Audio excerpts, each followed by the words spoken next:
Hello, class. So for my project, I did the Ted Hughes poems, The Crow's Fall, and The Crow Blacker than Ever. And I did a compare and contrast essay of both of these poems. But one of the main things that I want to focus on is just the similarities between these poems. These poems have a lot of big similarities between the two, and I felt like the biggest similarity between the two is obviously the crow, but between the two poems, the crow was very different to say, as far as his attitude and just overall what he does in the poems.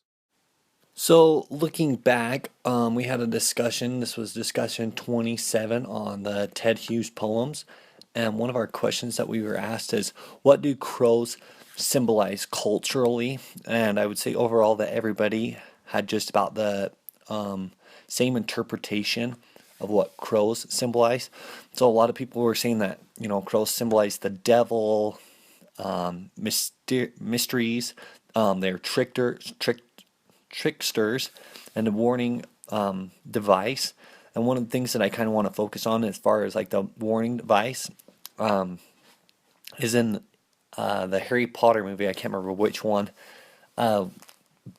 Hagrid's bird Buckbeak has been sentenced to death, and the crow is used to show that Buckbeak has been killed. And even though he doesn't really get killed in the movie, I just wanted to focus on how the crow symbolically and culturally sometimes can be used to signify death.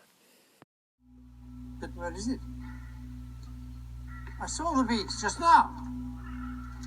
Not a moment ago. How extraordinary. Big. Oh, come on, no. Someone's obviously I don't think the minister suggested that you had anything to do with this, Hagrid. After all, how could you? He's been with us all the time. Well, we must search the grounds. Well, search the skies if you must, Minister. Meanwhile, I'd like a nice cup of tea or a large brandy. Oh, Executioner, your services are no longer required. Thank you. You'll find no small glasses in this house.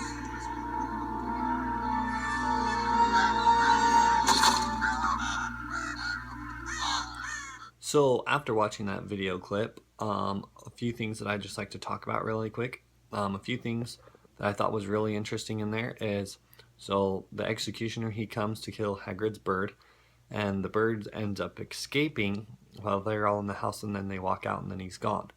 And I thought one thing that was really interesting is how everyone's so surprised that the bird is gone because they just saw him. And I thought this was really interesting because a lot of people were saying the characteristics of what a crow plays culturally is that they are tricky and mysterious. And that is interesting because it's kind of mysterious and tricky that when the people come out of Hagrid's house and they're there to kill the bird, that all of a sudden he is gone. And then the crows and everything kind of fly off and they play their part.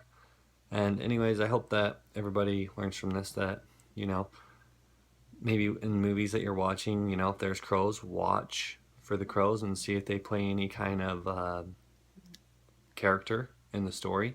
I thought that in the Harry Potter movie that the crows played a significant role in this part of the movie.